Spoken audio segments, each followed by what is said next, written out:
của nhà quá hai bố thôi như tôi cái đâu cũng như hả cái gì thân thân là phải đi đâu cũng vậy lên kế hoạch lên kế hoạch này đâu có được cũng có thể nếu có việc là gì anh ta cái đây này cũng ăn cả đây rồi ăn được cái chiếc bánh này là là cái chính sự cái đó ăn sơ tà đâu chỉ đâu cái đâu cái bài ở chỗ này không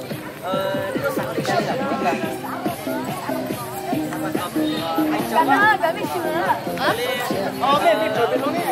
Số nào không? Cái nhà cơ cơ. Nhưng nói đây cơ. Nó nói nên chỉ có chỉ ít tuần tuần đây xíu. Các em nhân chỉ sợ.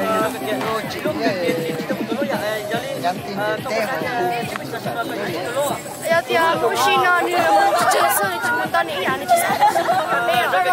Thì con tập số ấy thì sống chỉ là cái cho nên có bao cái chuyện chơi là sống như sao sống vui chơi như thế nào với nhau kia chị em à cái gì cũng hả cũng bây giờ tôi cũng chỉ cho lại hai cái đi phải mua đây chị họ nghi lang nữa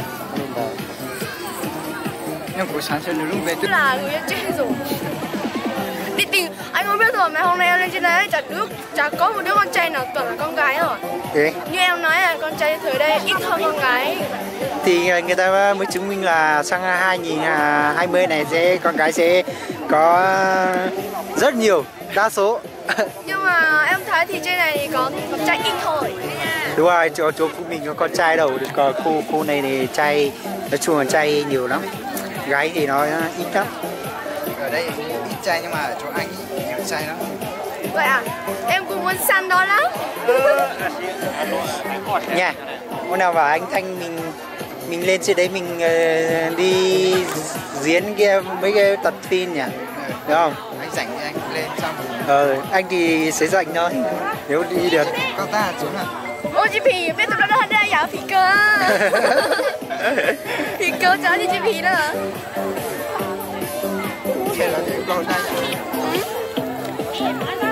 như các bạn thấy đứa em này rất vui tính nha nói chuyện rất là nhiều hôm nay đi vào cả cái khu này chỉ mấy em này là nói chuyện nhiều nhất cũng là cái em mà vui nhất cũng là xinh gái khi vào camera thì em này giống như Vũ Em nha các bạn nhé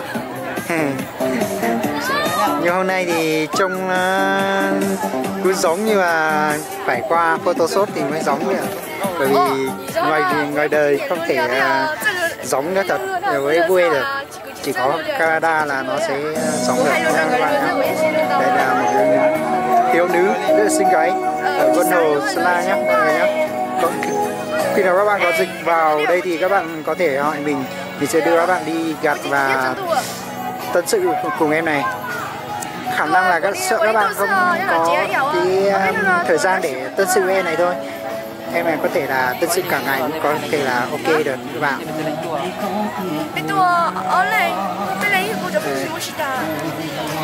đây là một thiếu nữ rất là xinh xắn trong ngày lễ Tết này nhé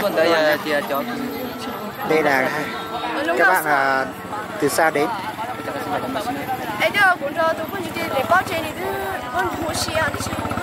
bài rất kiểu nói nhé các bạn nhé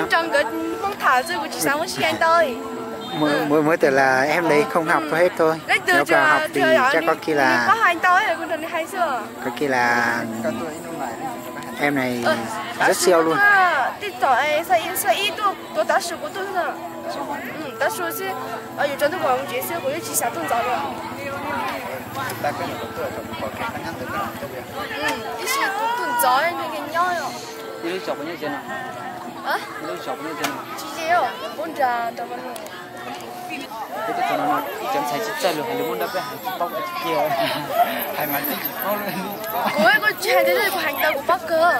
Chị mình mà còn nói là giới thiệu đã có 2 đứa con rồi mà còn nói là giới thiệu.